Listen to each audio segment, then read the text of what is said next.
FTP நேயர்களுக்கு வணக்கம். வணக்கம் அம்சி. அமித்ஷா அவர்களின் தமிழக வருகைக்கு பிறகு அவர் குறிப்பா ஒரு விஷயத்த முன்வைத்திருக்கிறாரு. தமிழகத்துல வெற்றி பெறக்கூடிய ஒரு 50 தொகுதிகளை அடையாளம் காணுங்கள், அதற்கு நம்ம முக்கியத்துவம் கொடுக்கணும். 2026ல இதோட இம்பாக்ட், அதுவும் குறிப்பா பாஜகவோட இம்பாக்ட் தமிழ்நாட்டுல பெருசா இருக்கணும்ன்ற மாதிரி சொல்லியிருக்காரு. சோ இதை எப்படி நீங்க பாக்குறீங்க? இதை நான் முன்னமே பல நேர்காணல் சொல்றதுதான். பாஜக 24 தேர்தலில் 11% ஓட்டு எடுத்திருக்காங்க. அந்த 11%க்கான சீட்டு வாங்குறதா மெயினா பாக்குறாங்க. இது அதிமுகவை அவங்க ப்ரிஃபர் பண்ணத ரீசனே என்ன, அந்த 11%க்கான சீட்டு மட்டும் கொஞ்சம் சீட்டு வாங்கி போட்டியிட மட்டும் கொஞ்சம் தொகுதியில் வெற்றியும் பெறலாம் அப்படின்றதுனால தான் அதிமுக ப்ரிஃபர் பண்ணியிருக்காங்க. இன்னைக்கு அமித்ஷா பேசணும், அது 50 தொகுதின்ற பட்சத்தில் அது 50 தொகுதி மினிமம் நம்ம கண்டெஸ்ட் பண்ணியே தீரணும்ன்ற அந்த ஒரு பாயிண்ட் தான் அவர் எஸ்டாப்ளிஷ் பண்ணிட்டு போயிருக்காரு. 2021 இருந்த பாஜகவிற்கும் 2026ல இப்ப இருக்க போகிற பாஜகவிற்கும் என்ன மாதிரியான வேறுபாடுகள் இருக்குதா, என்ன மாதிரியான வளர்ச்சி இருக்கிறதா நீங்க பாக்குறீங்க? இது நல்ல கேள்வி. வளர்ச்சி ஒரு பக்கம் நிறைய பேர் சொன்னாங்க. இப்ப அமித்ஷா 50 தொகுதி கேட்ட போது கூட 21ல முருகன் எங்களுக்கு 70 தொகுதி கொடுங்க அப்படின்னு தான் கேட்டாங்க. பட் ஆனா கடைசி 20 தொகுதி தான் எடப்பாடி கொடுத்தாரு. இப்போ அந்த மாதிரிதான் கொடுப்பாங்க அப்படின்னு சொல்றாங்க. ஆனால் நீங்க 2021ல இருந்த பாஜக வளர்ச்சி விட்டுருங்க, பாஜகவோட பொசிஷனுக்கும் 26ல இருக்க பொசிஷன் வித்தியாசம். 2021 நிலவரப்படி இருந்துச்சுன்னா 19 நாடாளுமன்ற கணக்கு எடுத்துக்கிட்டோம்னா பாஜக என்பது பாமகவை விட சிறிய கட்சி. நிச்சயமா. சோ அவங்க பாமகவை ஃபர்ஸ்ட் 23 ஃபைனலைஸ் பண்றதாலே பண்ணிட்டாரு. அப்பவே ஆல்மோஸ்ட் கிளியர் ஆயிடுச்சு பாமகவோட குறைவான சீட் தான் பாஜக கொடுப்பாருன்னு. அப்படிதான் எஸ்டாப்ளிஷ் பண்ணாரு. அது மட்டும் இல்ல, பாஜகவுக்கு 21ல பெரிய பார்கெனிங் ஆப்ஷன்ஸ் கிடையாது. அவங்க திமுக காங்கிரஸ் கூட்டணி ஓரளவு கமிட் ஆகி இருந்தால இப்ப பார்கெனிங் ஆப்ஷன்ஸ் இங்க பெருசா இல்ல. இப்ப இங்க பார்கெனிங் ஆப்ஷன்ஸ் பாஜக பல ஆப்ஷன்ஸ் வச்சிருக்காங்க. ரிட்டர்ன் ஆப்ஷன்ஸ் நிறைய இருக்கு. அது நிறைய பேர் நான் பேசி நான் கூட சொல்லியிருக்கேன். ஒரு பாஜக பாமக சேர்த்து மறுபடியுமே ஒரு 2024 இந்திய மாதிரி ஒரு அணி அமைக்கலாம் அப்படின்னு அந்த ஒரு அவங்க பார்கெனிங் பொசிஷனா இருக்காங்க. இது எல்லாத்தையும் விட மெயினா என்னன்னா 21ல பாண்டிச்சேரி தேர்தல் பாஜக ரொம்ப முக்கியம். பாண்டிச்சேரியில ஆட்சிக்கு வரணும்னு பார்த்தாங்க. அங்க இருக்கிற அதிமுக கூட்டணியில வேணும் கம்மியான சீட்டு வேணும்னு. பாண்டிச்சேரியில மொத்தம் 30 தொகுதி தான். அந்த 30 தொகுதியை 3 கட்சி பிரிக்கிறது கஷ்டம். அப்படிங்கும் அதிமுக அங்க 2016 தனிச்சு போட்டிட்டு ஒரு 15% ஓட்டு கட்சி, அது 4 தொகுதிகள் தான் வாங்கிட்டு போனாங்க. ஸோ அதனாலதான் இங்க தமிழ்நாட்டுல கம்மியான சீட்டு வாங்கிட்டு கண்டெஸ்ட் பண்ணோம். அதுலயும் கம்மியான சீட்னு எடுத்துட்டோம்னா அந்த 20 தொகுதியில கிட்டத்தட்ட 14 தொகுதிகள் அதிமுகவாலேயே வெற்றி பெற முடியாத தொகுதிகள். இந்த திருக்கோயிலூர், இந்த ஆயிரம் விளக்கு, அப்புறம் துறைமுகம், திருவண்ணாமலை, இதெல்லாம் திமுக கோட்டைகள். இந்த தொகுதிகள்ல திமுக பலமான வேட்பாளர் தொகுதிகள். இந்த தொகுதியில் அதிமுக வெற்றி பெற முடியாது. அந்த மாதிரி தொகுதிகளை பிஜேபி ஒதுக்கியிருக்காங்க. இதெல்லாம் தெரிஞ்சுதான் வாங்கினாங்க. டெல்லி சமூகத்தோடு தான் தெரிந்து வாங்கினாங்க. டெல்லி அன்னைக்கு பாஜக தமிழக பாஜக பல கொஸ்டின் இஷ்யூஸ் டெல்லிக்கு இருந்தால நம்ம தமிழ்நாடு பாஜக ஒரு பார்கெனிங் ஆப்ஷனை வச்சு பாண்டிச்சேரி டீல் வாங்கிட்டு போயிட்டாங்க. இப்போ 26 வரும்போது அந்த மாதிரிலாம் கிடையாது.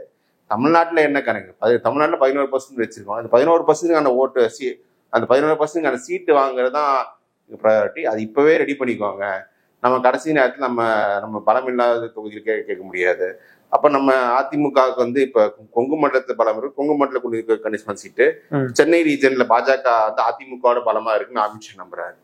அவங்க சென்னை ரீஜன்ல சீட்டு, தென் மாவட்ட சீட்டு, இந்த 3 பகுதிகளில் ஃபோக்கஸ் பண்ணி ஒர்க் பண்ணுவாங்கன்னு நான் நினைக்கிறேன். பாஜக குறிப்பா திமுக நிற்கின்ற தொகுதிகளை தவிர்த்து திமுக கூட்டணியில் இருக்கின்ற தொகுதிகளோடு போட்டியிட்டால் அவர்களுக்கு வெற்றி வாய்ப்பு கொஞ்சம் இல்ல. அது நம்ம பிளான் பண்ண முடியாது. அவங்க எப்படி திமுக தொகுதி தான் நிற்க முடியும், காங்கிரஸ் தொகுதி தான் பிளான் பண்ண முடியாது. அதிமுகவே ஃபர்ஸ்டோட அதுக்கு அந்த மாதிரி ஆப்ஷன் ஃபுல்லா கூட்டணி கட்சிகள் தொகுதி எல்லாரும் பாஜக கொடுத்துட மாட்டாங்க. அவங்க கணிசமா அதுலயும் நாங்க திமுக போட்டியிடுற தொகுதியில எப்படி எங்களுக்கு ஒரு ஷேரோ அதே அளவு பர்சன்டேஜ் திமுக போட்டியிடாத தொகுதியிலும் அவங்க கொடுக்கணும்.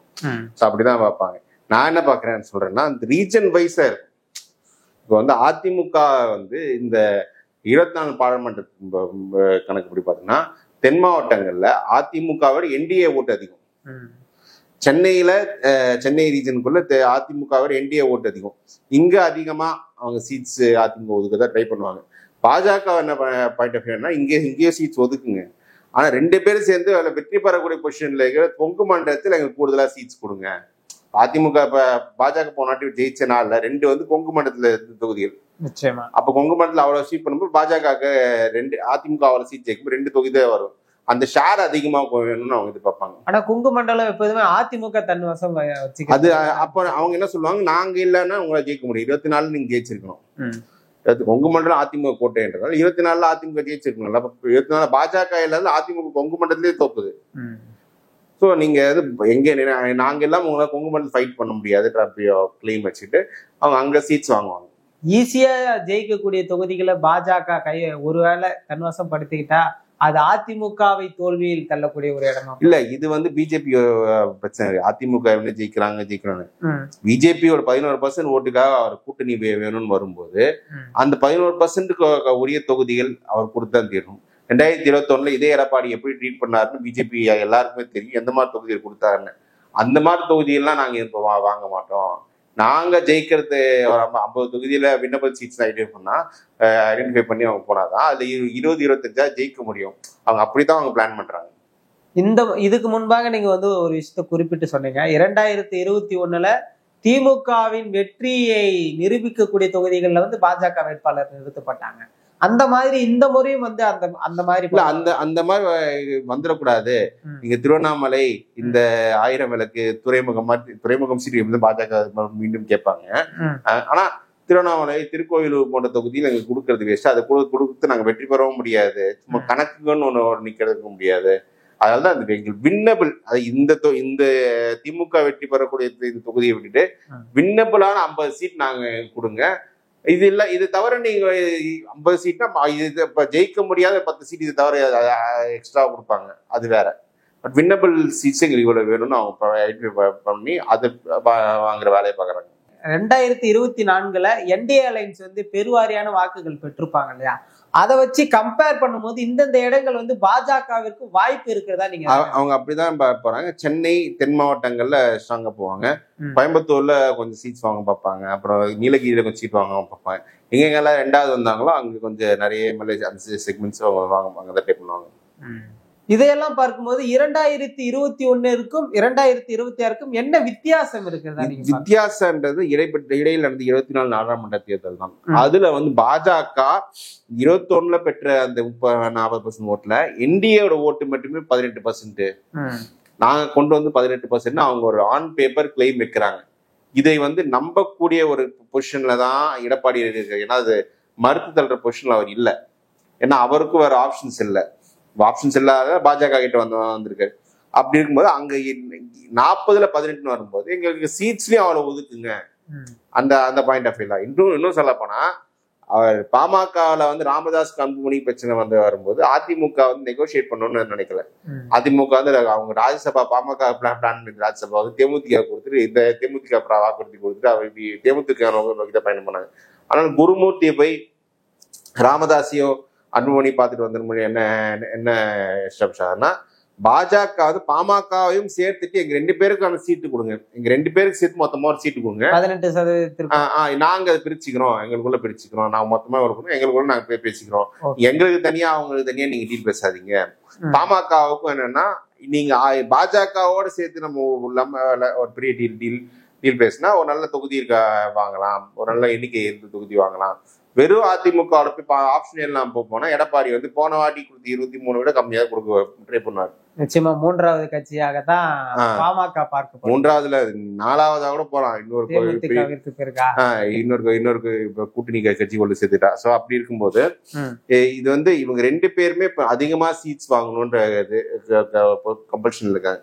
திமுக ஜெயிக்கிறாங்க, அதிமுக ஜெயிக்கிறாங்க செகண்டரி. பட் நிறைய சீட்ஸ் நம்ம வாங்கி அதுல நம்ம வந்து வின்னபிலிட்டி கொஞ்சம் பண்ணி நம்ம இருந்தாதான் நம்ம லாங் டேர்ம்ல நமக்கு க்ரோத் பார்க்கணும்னு நினைக்கிறாங்க.